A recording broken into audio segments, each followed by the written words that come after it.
É isso aí! Aqui está o novo segredo de lutar! Nessas eleições nós temos dois grandes desafios. A primeira questão que está em jogo é a democracia brasileira. Resgatar a democracia. E para isso vai ser preciso uma unidade muito grande de toda a esquerda, de todo o campo progressista, de todo o povo brasileiro. Nós estamos vivendo um período de retrocessos sem precedentes na nossa história. Nos últimos 2 anos do golpe de Michel Temer, o Brasil andou 50 anos para trás, em direitos sociais, com reforma trabalhista, com corte de investimentos públicos e também em termos democráticos, com um judiciário que se considera Deus, que se considera acima de todos os poderes. A prisão do Lula é a expressão maior e mais simbólica disso. O Lula foi preso, condenado, sem nenhuma prova material. Foi preso como uma prisão política para retirá-lo das eleições. Então, o primeiro desafio, uma primeira questão que vai estar em jogo nessas eleições é o debate de resgate democrático e de reversão do golpe. Mas nós precisamos também fazer com que essa eleição seja uma eleição de debate de projeto de futuro. Porque esse é um momento de muita desesperança no país. A crise de representação brasileira é algo também sem precedentes. Então, o desafio que nós temos nesse momento é de apresentar um projeto que resgate a esperança. E para isso, ele tem que ser contundente. Para isso, ele não pode ter medo de colocar o dedo na ferida, de enfrentar os grandes privilégios e de dizer com todas as letras que esse sistema político apodreceu, esse sistema político falhou. E nós temos que ousar fazer diferente. O nosso projeto, dessa nossa candidatura, representa isso.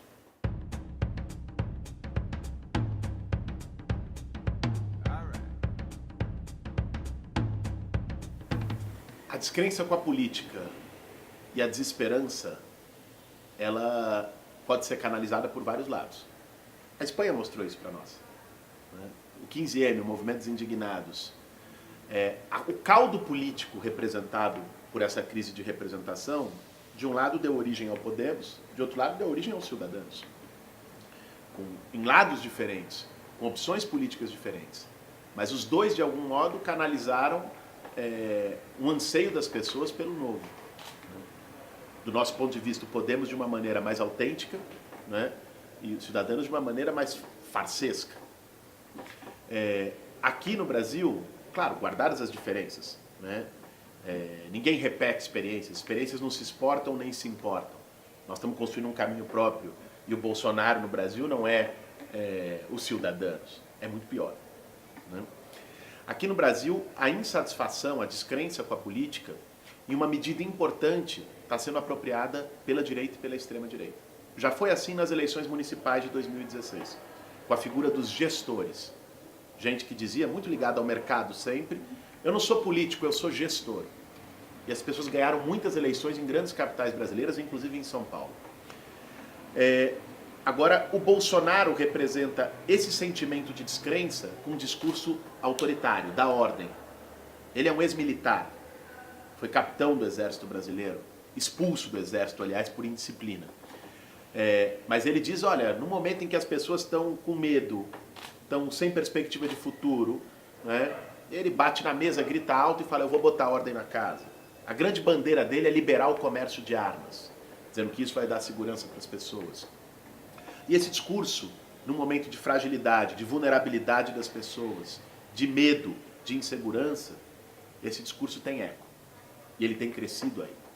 Mas ele cresce aí também porque a esquerda brasileira não foi capaz até aqui de apresentar uma alternativa que encantasse as pessoas, que desse esperança. As experiências dos governos do PT, do Lula, da Dilma, tiveram avanços sociais importantes para o país, que precisam ser reconhecidos. Avanços em direitos, em programas sociais, em salário mínimo.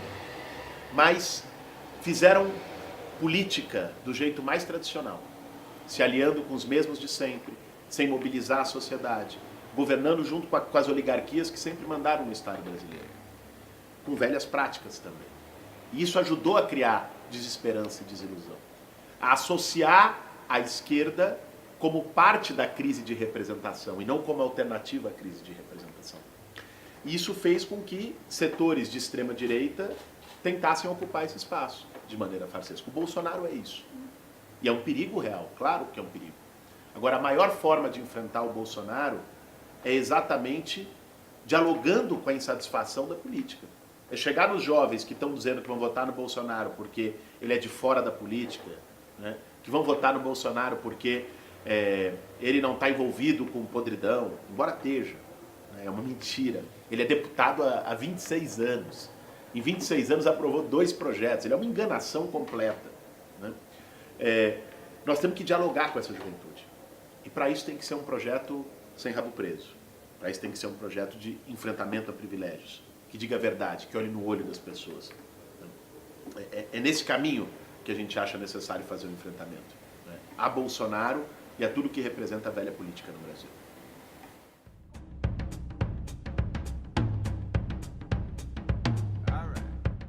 Isso se deu com alguns passos.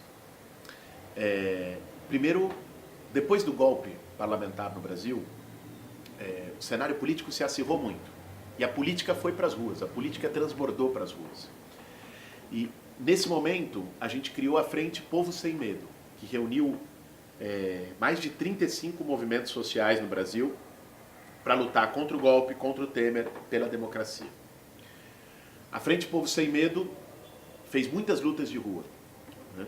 E depois dela surgiu a plataforma Vamos, né? Que foi um projeto de debate, em parte inspirado em experiências do Podemos, em outras experiências internacionais.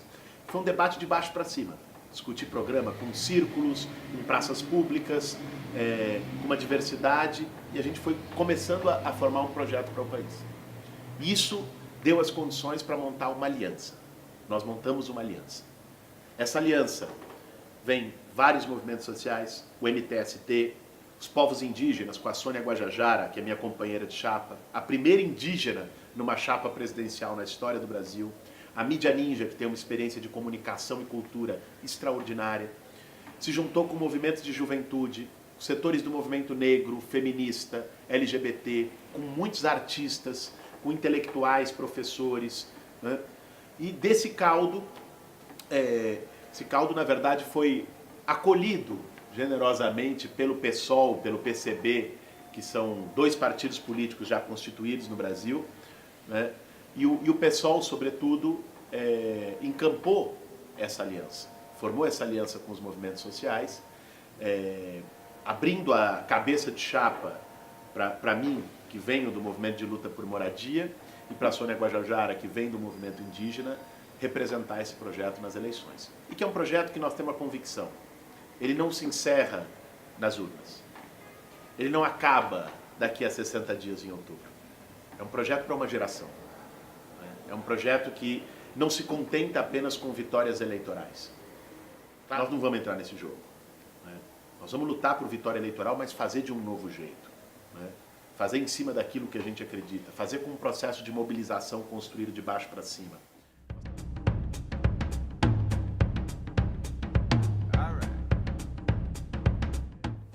A política feita apenas por representação e sem participação direta, essa política é uma das responsáveis pela descrença, pela desesperança, pelo esgotamento de sistemas políticos. Então, quando a gente fala em renovar o sistema político, em refundar a democracia brasileira, essa é a nossa bandeira, nós temos que refundar as nossas formas de organização também. Repensar todas elas. O formato de partido-movimento, né, de partidos dinâmicos, amplos, abertos, de construções que vêm de baixo para cima, com participação, né, com formas de democracia direta, com a defesa de plebiscitos também para decisão na política, né. Esse tipo de modelo é o modelo que a gente tem construído e é o modelo que a gente acredita, né.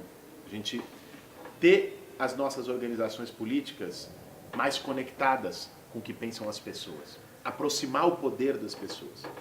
Na verdade, o grande desafio é diminuir o poder dos políticos profissionais e aumentar o poder das pessoas.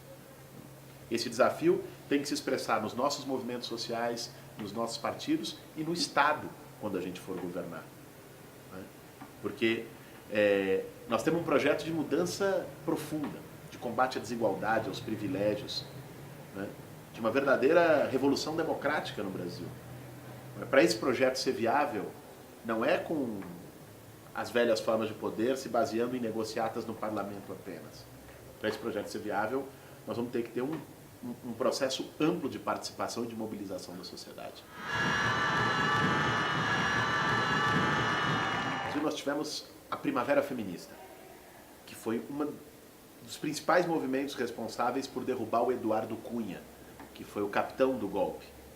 Era o presidente da Câmara que liderou o impeachment contra Dilma, com pautas extremamente conservadoras, reacionárias, e ele fechada a representação feminina e negra, de maneira muito forte e muito direta. Hoje, as mulheres são 52% da sociedade brasileira e 10% do parlamento.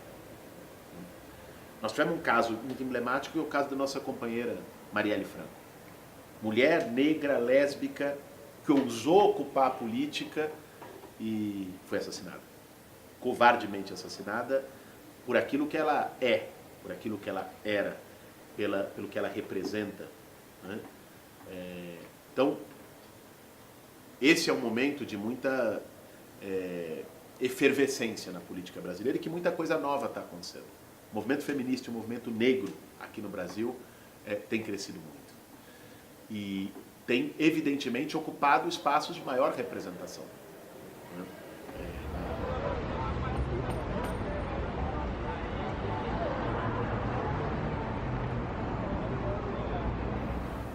Nós temos uma contradição cada vez mais forte em nível global entre capitalismo e democracia. A forma de acumulação, a nova forma de acumulação financeira pós-crise de 2008, que beira a selvageria, a espoliação, né? O capitalismo em vários momentos admite conciliação, admite estado de bem-estar, admite ganha-ganha.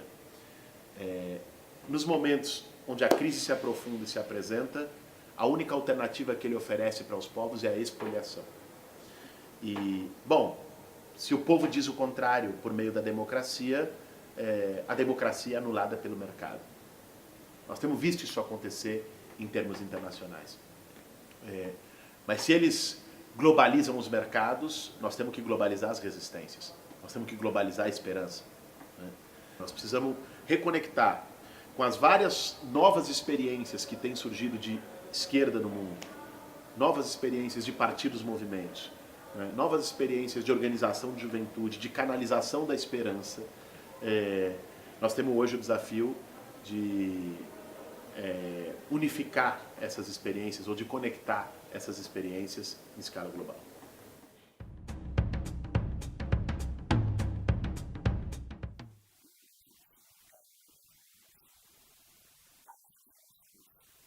E acha que apenas pelo jogo institucional a gente consegue sustentar um governo que faça transformações? Bom, não dá. Né? A única forma, num país como o Brasil, de governar para as maiorias, promovendo grandes transformações e enfrentando privilégios, é ter a base desse governo nas ruas, no movimento social e popular. É nisso que a gente acredita e é isso que baseou a nossa aliança e essa candidatura à presidência da República.